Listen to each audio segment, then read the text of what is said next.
Bonjour, aujourd'hui je vais vous parler de mon roman L'amoureux du féminin.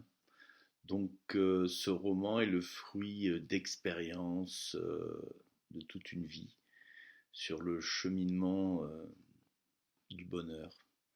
Plus de légèreté, plus de joie, plus de rire. C'est pas un état permanent, mais c'est un état qui peut grandir, que l'on peut faire grandir à l'intérieur de soi. J'ai voulu partager cette expérience quasiment d'une vie.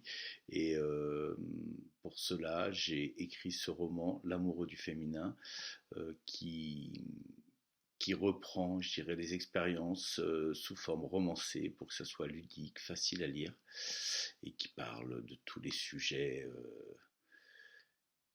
comme la vie, la mort, l'amour, l'avenir, le présent. Comment vivre toutes ces situations et comment être amené à développer en nous une forme de richesse intérieure. En fait, cette première étape, celle de la compréhension de l'importance de la richesse intérieure, ça a été mon premier pas, ma première compréhension alors que je devais avoir 17-18 ans. J'ai réalisé que c'était là que se jouait une grande partie du bonheur et de la joie de vivre.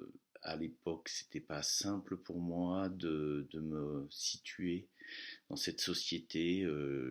J'avais beaucoup de difficultés à trouver ma place. Entre ce que je ressentais à l'intérieur et ce que je voyais autour de moi, il y avait vraiment un fossé énorme. Et donc, voilà, c'est passé par là, déjà, me dire que ma richesse intérieure allait me guider et m'accompagner toute ma vie durant et que peu importe les situations extérieures, c'était ma manière à moi de les vivre. Et cette manière, cette richesse allait m'accompagner pour m'adapter aux différentes situations auxquelles je ferais face dans la vie. Voilà, donc ça a été la première réalisation. Et la suivante, ça a été voir que la mort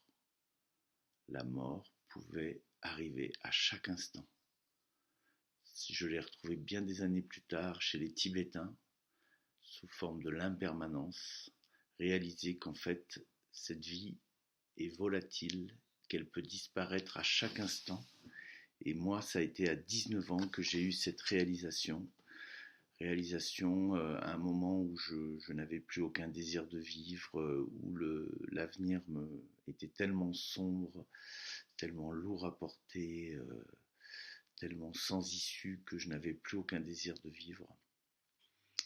Et qu'au moment où j'ai voulu le partager avec la seule personne en qui je pouvais avoir confiance, qui était une jeune femme pleine de vie, pleine de joie, pour elle, tout lui réussissait dans sa vie et je me suis dit, voilà, peut-être que c'est une belle personne qui écoute et qui a du cœur, je vais pouvoir lui parler de ça. Au moment où j'ai voulu lui parler de ça, en fait, elle m'a coupé la parole en me disant, oh, tu sais pas, il m'est arrivé une chose incroyable ce week-end. Et en fait, elle avait failli, sous la douche, avaler sa langue et de manière in extremis, sa mère, son père, sa sœur s'y étaient mis pour la sauver. Ensuite, c'était le médecin du SAMU qui avait pris le relais, mais du coup, elle me raconte son histoire, et là, c'est un électrochoc pour moi. Un électrochoc au moment où j'avais plus aucun désir de vivre.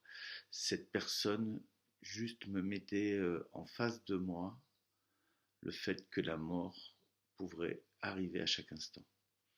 Et cette réalisation vraiment a été puissante pour moi. Ça a été vraiment un électrochoc, c'est-à-dire qu'à partir de ce moment-là, j'ai dit, vu que je peux mourir à chaque instant, je vais aussi vivre pleinement à chaque instant. Et qu'il y a eu une peur qui a disparu, il y a eu des angoisses qui ont disparu, il y a eu juste une vitalité énorme qui a surgi. Et j'ai dit, bon, si je dois vivre pleinement à chaque instant, je vais pleinement désirer ce que je vers où je veux aller et comment je veux y aller. Donc à ce moment-là, mon désir était de vivre la liberté total de ne pas savoir ce qui m'arriverait demain, d'expérimenter la vie. Donc voilà, j'ai quitté mes études, j'ai commencé à faire plein de petits boulots et j'ai vécu voilà quelques années d'errance où peu à peu j'ai apprivoisé la confiance en moi, la confiance que je n'allais plus chercher à l'extérieur de moi, mais que j'allais chercher à l'intérieur de moi à travers tout un tas d'aventures. À bientôt, à la prochaine. Au revoir.